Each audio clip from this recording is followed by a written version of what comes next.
नमस्कार जनरल साहब, बहुत बहुत स्वागत है आपका। जय हिंद, जय भारत। अंजू, आपको और आपके दर्शकों को नमस्कार। जय हिंद, जय Bharat. Sir, air chief marshal AP Singh ने ऑपरेशन सिंदूर के दौरान पाकिस्तान को कितना नुकसान हुआ, उनकी एयरफोर्स की क्या हालत हुई, इसको लेकर जो खुलासे किए हैं, एक तो बेहद चौंकाने वाले हैं। और पहली बार इतना खुलकर एयरफोर्स के चीफ ने बताया है कि उनके कितने जेट गिरे। तो ये जो खुलासे उन्होंने किए, इसके मायने क्या है और टाइमिंग जो है उसको किस तरह से देखा जाए? अंजू, देखिए, जो air chief marshal AP Singh ने जो खुलासा किया है उसका टाइमिंग के बारे में हम थोड़ी देर बाद बात करेंगे। उसका मायना असली क्या है? देखिए, अभी तक जो बातें हो रही थी वो बातें हम ये कर रहे थे कि हमने क्या नुकसान किया, उनको क्या हुआ, हमें क्या हुआ, और कुछ हमारे विरोधी लोग थे जो किसी हर प्रकार की बातें कर रहे थे। लेकिन आज एयर चीफ मार्शल ने बिल्कुल स्पेसिफिक शब्दों में कहा है कि हमने उनके कितने फाइटर जेट गिराए। उनका एवेक्स का 300 किलोमीटर की दूरी से, जो कि longest recorded surface to air kill है, 300 किलोमीटर की दूरी से हमने उनको तबाह किया। उनके 6 रेडार स्टेशन हमने तबाह किए, उनके 11-12 एयरफील्ड्स हमने डिस्ट्रॉय करने करे। उनके जो जो हेडक्वार्टर्स हैं, जो 2 बहुत इंपॉर्टेंट हेडक्वार्टर्स, जो कम्युनिकेशन सेंटर्स हैं, उनको नुकसान हमने पहुंचाया। तो ये तमाम बातें इतनी स्पेसिफिकली उन्होंने कही। इसके वजह बताता हूं मैं आपको। देखिए, आर्म फोर्सेस जब भी कोई स्टेटमेंट देती हैं तो वो स्टेटमेंट हवा में नहीं दिया जाता है। एयर चीफ मार्शल ने इसका गहन इसका एनालिसिस किया। उन्होंने इस बात को पूरी तरह से, जब वो आश्वस्त हो गए, प्रमाण उनके पास पूरी तरह से थे कि हमने क्या क्या हासिल किया, तब उन्होंने इस बात को वहां पर लोगों के बीच में उनको बताया है। दूसरी बात मैं आपको बताऊंगा कि उन्होंने 2 चीजें बताई हैं। एक इंपॉर्टेंट चीज ये बताई है कि हमने शत्रु के ऊपर क्या क्या नुकसान किया, और दूसरा उन्होंने बेहद इंपॉर्टेंट बात जो बताई है वो ये है कि हमारी सशक्त एयर डिफेंस की वजह से पाकिस्तान के इतने जबरदस्त स्वॉर्म ड्रोन अटैक्स, हजारों ड्रोन्स के साथ उन्होंने हमला करने का प्रयास किया, लेकिन S-400 सिस्टम, और न केवल S-400 सिस्टम, मैं बताऊंगा आपको कि हमने क्या तैयारी की थी। हमने कच्छ से लेकर के, भुज से लेकर के और सियाचिन ग्लेशियर तक एक कॉन्टिन्यूअस इलेक्ट्रॉनिक फेंस तैयार करी थी, जिससे कि शत्रु का कोई भी एरियल प्लेटफॉर्म उससे बच के, हमारी नजर से चूक करके भारत में आकर के एक्ट ना कर पाए। दूसरी बात, हमने तमाम एयर डिफेंस सिस्टम्स जो थे, छोटी से छोटी इन्फेंट्री बटालियन से लेकर के इंडियन एयरफोर्स के एयर एसेट्स तक, S-400 तक, उनको अच्छी तरह से इंटेग्रेट किया। इसलिए जब शत्रु के विमान और शत्रु के ड्रोन्स हमारे अंदर आए तो हमारे को एग्जैक्टली पता था वो कहां आ रहे हैं, और हमें एग्जैक्टली पता था किस हथियार से कैसे उसको हम न्यूट्रलाइज करेंगे। तो ये बात उन्होंने बताई। उन्होंने एक शब्द प्रयोग में लाया है कि S-400 जो है वो गेम चेंजर शब्द साबित हुआ। ये मैसेजेस बहुत जबरदस्त, मुझे लगता है मैसेजिंग हो रही है। और जो रूस से आया हुआ हमारा इक्विपमेंट है वो, और हमारा इंडिजिनस इंडिजिनस इक्विपमेंट जो है, उन्होंने बहुत जबरदस्त तालमेल के साथ और बहुत जबरदस्त खूबी के साथ उन्होंने शत्रु के आक्रमण को रोका। तो ये एयर चीफ मार्शल का जो जो जो जो एपी सिंह साहब का जो स्टेटमेंट आया है वो बिल्कुल सही टाइमली आया है, और ये बहुत तगड़ा मैसेज गया है। और ये मैसेज समंदर पार यूनाइटेड स्टेट्स ऑफ अमेरिका को भी गया हुआ है। आज आप परिस्थिति देख रहे हैं अंजू कि किस प्रकार के हमारे और यूएस के, खास करके ट्रंप की वजह से जिस प्रकार के हमारे रिश्ते बनते होते जा रहे हैं। उस समय एक बहुत बड़ा मुझे लगता है लेसन हमने अमेरिका की तरफ भेजा है। बिल्कुल सर, क्योंकि उन्होंने तो ये भी बताया कि F-16 तो उड़ान ही नहीं भर पाए, हैंगर में खड़े खड़े हमने उनको तबाह कर दिया। अमेरिका इन्हीं F-16 को लेकर कूदता रहता है ना सर, कि बहुत बड़े बड़े जहाज हमने दे रखे हैं पाकिस्तान को, लेकिन फिर ये भी कहता था कि हमने कह रखा है भारत के खिलाफ इस्तेमाल मत करना। लेकिन देखो उनका क्या हाल हुआ है, हैंगर में खड़े खड़े तबाह हो गए। ये तो बहुत बड़ा तमाचा है अमेरिका के मुंह पर। हाँ, बिल्कुल अंजू, देखिए, न केवल अभी इस समय, देखिए, अमेरिका को सबसे ज्यादा परेशानी इसी बात की है कि उनका F-16 उड़ने से पहले हमने हैंगर में जाकर के उसको डिस्ट्रॉय कर दिया। दूसरी बात, और मैं इसको कनेक्ट करना चाहूंगा, हालांकि एयर चीफ मार्शल के रिलेशन स्टेटमेंट से उसका कोई रिलेशन नहीं है, F-35 के साथ 2 दुर्घटनाएं पिछले कुछ दिनों में हुई हैं। तो ओवरऑल जो नजर आ रहा है, और भारत की वजह से जो अमेरिका के डिफेंस प्रोडक्शन या उनके जो काबिलियत है, उनके जिनको कि वो बहुत जबरदस्त अपने आप अपना बहुत जबरदस्त हथियार समझते थे, उन हथियारों की उपयोगिता पर एक प्रश्नवाचक चिन्ह लगा दिया गया है, और उसकी वजह भारत है। देखिए अंजू, आप हम टाइमिंग एयर चीफ मार्शल के स्टेटमेंट का देख रहे हैं, आप टाइमिंग अमेरिका का रिएक्शन का देखिए। अमेरिका का रिएक्शन कब आया? पहली बार, उसके पहले तो सब गुडी गुडी था। 10 मई पर मैं पहली बार उन्होंने भारत के खिलाफ और इस प्रकार का स्टेटमेंट दिया। उसकी वजह थी, पहली वजह उनके इक्विपमेंट की जिस प्रकार से हमने बेतरतीबी करी वो, और दूसरी वजह हमने उनको कहा कि आपका इस युद्ध को रोकने में कोई हाथ नहीं था, और युद्ध हमारी शर्तों पर युद्ध विराम किया गया है, लेकिन ऑपरेशन सिंदूर जारी है। तो ये मैसेज भी उधर गया। उसके बाद ये चीजें होनी शुरू हुई हैं। ये जो चेंज अमेरिका के एटीट्यूड में आया है, उसकी वजह सिर्फ यही रही है कि उसके इक्विपमेंट को हमने बाहर का रास्ता दिखाया। दूसरी बात देखिए, उसके बाद अब अमेरिका का जो जो रिएक्शन आ रहा है, उसके उस रिएक्शन की वजह भी ये है कि हमने बिल्कुल साफ करके बता दिया है कि किसी भी तरीके से भारत के ऊपर कोई अगर कुदृष्टि डालेगा तो उसको छोड़ा नहीं जाएगा। हम घुस के मारेंगे, और इक्विपमेंट चाहे आपका हो, चाहे चीन का हो, चाहे पाकिस्तान का हो, जहां हमको जो करना है वो हम करके दिखाएंगे। सर, भारत में भी एक पाक परस्त जमात बसती है, हमारे एलओपी हैं, जो ये सवाल पूछते रहे कि 5 रफाल गिरे हैं भारत के, कैसे गिरे हैं बताएं। उनको भी तो एयर चीफ मार्शल ने आज करारा जवाब दे दिया कि जहाज 6 या 5 उनके मार गिराए हमने, हमारा कोई जहाज नहीं गिरा है। अब तो संतुष्ट हो जाएगा इस देश का विपक्ष, अभी भी सवाल उठाएगा ऑपरेशन सिंदूर पर? देखिए अंजू, मैं आपको एक बात बताऊं कि जब आपके प्रश्न आपकी सेना के पराक्रम पर आधारित ना होकर के वोट बैंक की राजनीति पर अगर आधारित है, और अगर आपको ये लग रहा है कि आज सेना, वायुसेना और जल सेना, नौसेना सबका इतना नाम होगा, और प्रधानमंत्री कौन है, सरकार किसकी है, ये सब जानते हैं, तो उन्हें कहीं ना कहीं अपने पैरों तले राजनीतिक जमीन फिसलती हुई नजर आ रही है।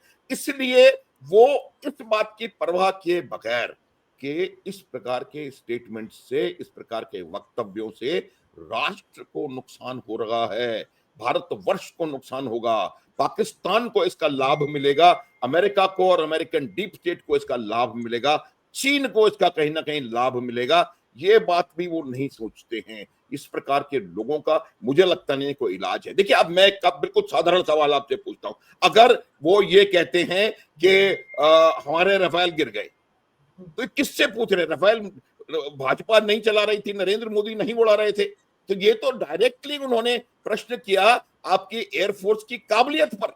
बिल्कुल। और वो भी तब, देखिए एक और बात मैं बताऊं, डीजीएओ ने बिल्कुल साफ शब्दों में दूसरे दिन जो प्रेस कॉन्फ्रेंस थी उसमें बता दिया था, all my pilots are back.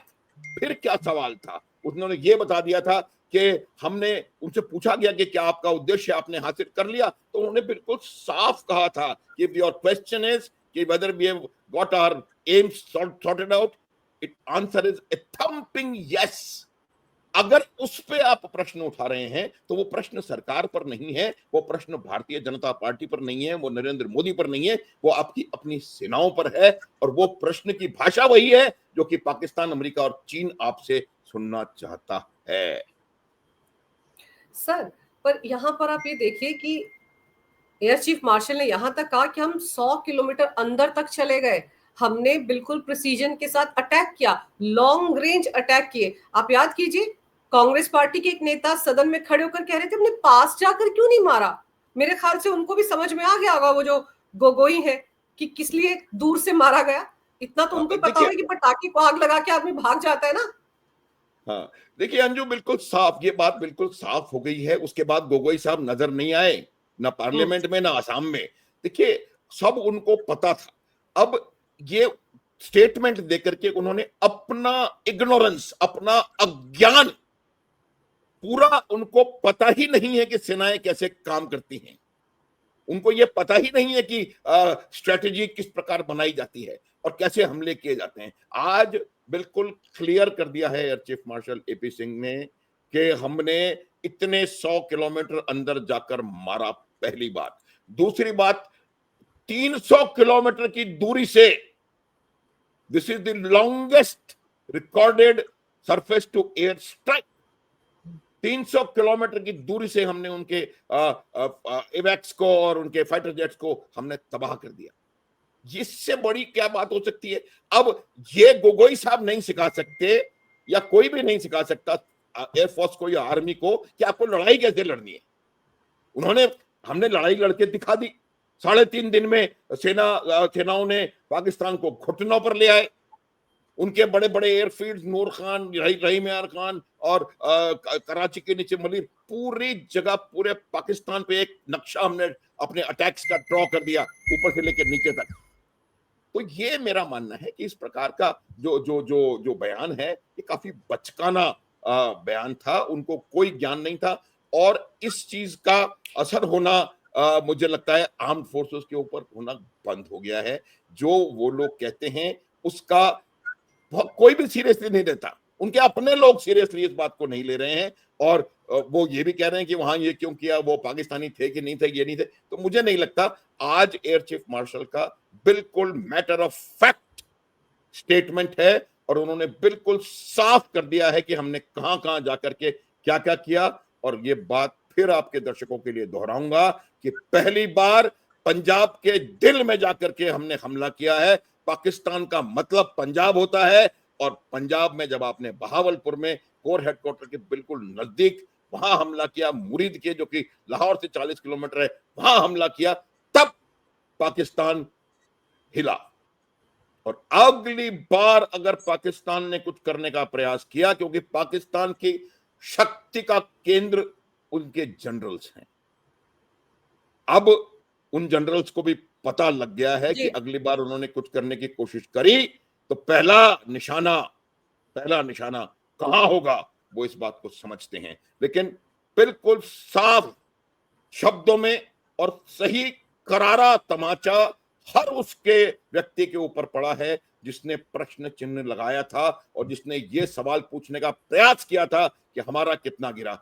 एक बार भी किसी ने ये नहीं पूछा कि हमने शत्रु का कितना नुकसान किया। किसी ने ये नहीं पूछा कि जो दिल्ली जाने वाली मिसाइल थी उसको हमने सिरसा में बिना फटे हुए गिरा लिया। बिल्कुल, इस पे किसी ने कोई ताली नहीं बजाई। तो मेरा ये मानना है कि इस प्रकार के वक्तव्यों का, इस प्रकार के बयानों का राष्ट्र के लिए एक अहितकारी परिणाम होता है और ये बात जनता को पता पड़नी चाहिए। और मुझे लगता है जनता को पता है। यही वजह है कि आप पिछले कई सालों से, कई दशकों से देख रहे हैं कि जिस पार्टी से वो आते हैं उसका क्या हश्र हुआ है। सर एक चीज और है कि एयर चीफ मार्शल ने ये भी क्लियर कर दिया कि हम पर किसी तरह का दबाव नहीं था, खुली छूट हमको मिली हुई थी। क्योंकि आप याद कीजिए ऑपरेशन सिंदूर पर जब चर्चा हो रही थी सदन में, तो ये कहा जा रहा था कि सेना पर दबाव डालकर उनको रोक दिया गया। इतनी जल्दी 3.5 दिन में ऑपरेशन सिंदूर को सरकार ने रुकवाया। तो उन्होंने क्लियर कर दिया कि उन पर किस तरह का दबाव नहीं था, खुलकर खेला है हमारी सेनाओं ने। ऑपरेशन सिंदूर के दौरान अपने हथियारों को खुलकर उनका मुजाहिरा किया है, इस्तेमाल किया है। बिल्कुल सही। और देखिए यही होता है, सरकार आपको पॉलिटिको मिलिट्री ऑब्जेक्टिव्स को डिफाइन करके बताती है कि हम ये चाहते हैं। और ये मैं आपको दावे के साथ कह सकता हूं, मैं भी 4 दशक इस सेना में निकाल चुका हूं। मेरे को पता है कि पहले क्या था, आज क्या है, अंतर क्या है। मैं थोड़ा सा डाइग्रेस करके आपको बताऊंगा कि जब पहलगाम हुआ उससे लेकर के 6 मई तक जिस प्रकार से पाकिस्तान ने रिएक्ट किया मिलिटरीली, वो पाकिस्तान के खौफ को दिखा रहा था।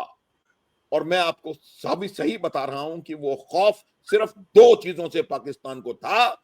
एक, आज के भारत की राजनैतिक इच्छा शक्ति, यानी जिसको कि आप पॉलिटिकल विल कह रही हैं, और दूसरा भारतीय सेनाओं की तकनीकी क्षमता, technological prowess of the Indian armed forces।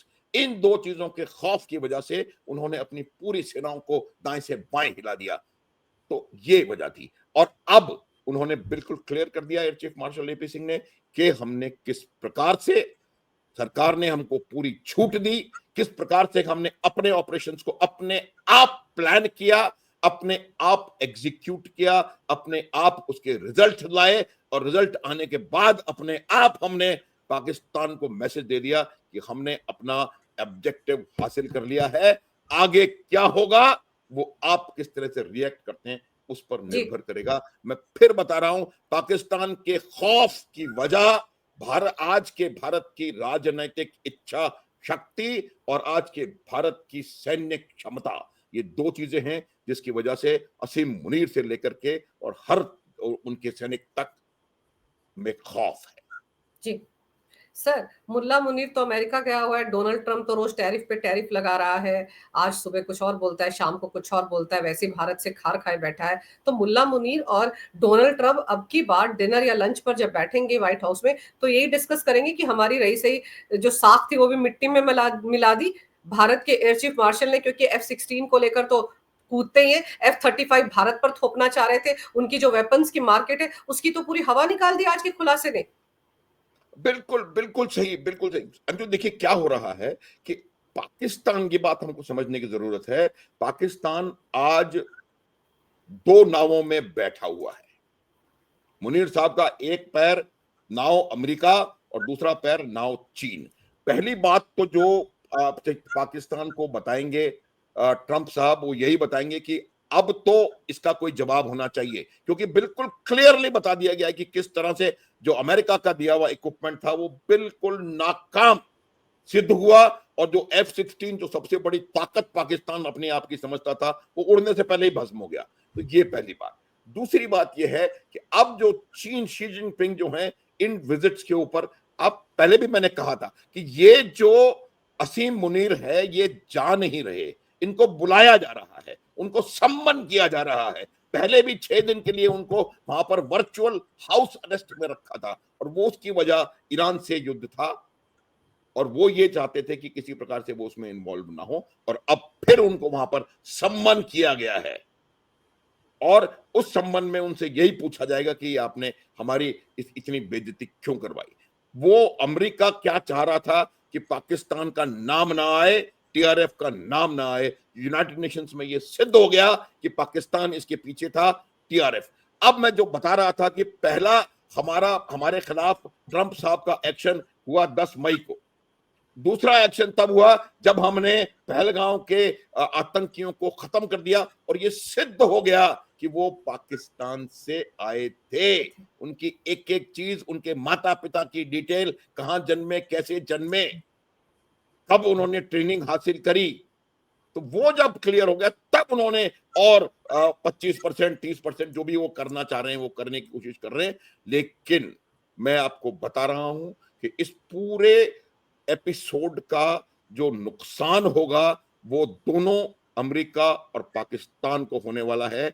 आप देखिए जो 90 के दशक में भारत, चीन और रूस का एक ग्रुप बनकर उभर करके सामने आ रहा था, वो डोनाल्ड ट्रंप की हरकतों की वजह से, ये ट्रंप जो है वो अमेरिका को अकेला बना देंगे। वो कहते हैं मागा मेक अमेरिका ग्रेट अगेन, वो अमेरिका को मेक अलोन कर देंगे। सारा दुनिया उनके खिलाफ होती जा रही है, यूरोपियन यूनियन से, नाटो से उनके खिलाफ आवाजें उठ रही हैं। डेनमार्क नाराज है क्योंकि उन्होंने ग्रीनलैंड के ऊपर अपना कब्जा करना शुरू कर दिया, जो उनके मित्र देश हैं, पनामा, मैक्सिको, कहीं भी आप चले जाएं, हर जगह। तो अब अगर इस प्रकार से करते रहे तो एक बहुत ताकतवर उसका उसका एक धड़ा उभर करके सामने आएगा। उनको ब्रिक्स बिल्कुल। से खतरा है। इसीलिए आप देखें किस प्रकार वो ब्राजील के ऊपर और बाकी ऐसे देशों के ऊपर टैरिफ पर टैरिफ लगाए जा रहे हैं। तो अगर वो इस तरह करते चले गए, मेरा ये मानना है कि उनको बहुत ज्यादा मेक अमेरिका ग्रेट अगेन की जगह वो कुछ और कहीं ना कहीं इस अमेरिका को ले जाएंगे, और वहां पर भी अमेरिका की खुद की जनता उनको सबक सिखाएगी, ये मुझे लगता है। ये तो अब ये बात बिल्कुल क्लियर है कि असीम मुनीर को दोबारा इसीलिए सम्मान किया गया है कि उससे इन प्रश्नों के जवाब लिए जा सकें। जिस प्रकार की किरकिरी अमेरिका और चीन के इक्विपमेंट की पाकिस्तान की वजह से जी हुई है, उसका जवाब दिया जाए। बिल्कुल सर। अभी तक तो सुन रहे थे कि किरकिरी हुई है, लेकिन अब तो हमारे एयर चीफ मार्शल ने जिस तरह से विस्तार से खुलासा किया है कि क्या क्या हुआ, उससे तो जाहिर सी बात है अमेरिका के भी पेट में दर्द हो गया और पाकिस्तान के भी। बहुत सारा मैसेज चीन को भी चला गया है। लेकिन चलिए अब देखते हैं कि इस खुलासे के बाद किस तरह के रिएक्शन आते हैं उनके। लेकिन आपने सर समय निकाला, इस विषय पर बहुत ही अहम जानकारी मेरे दर्शकों को दी। आपका बहुत बहुत धन्यवाद। नमस्कार। जय हिंद। जय हिंद, जय भारत, नमस्कार। जय हिंद, जय भारत।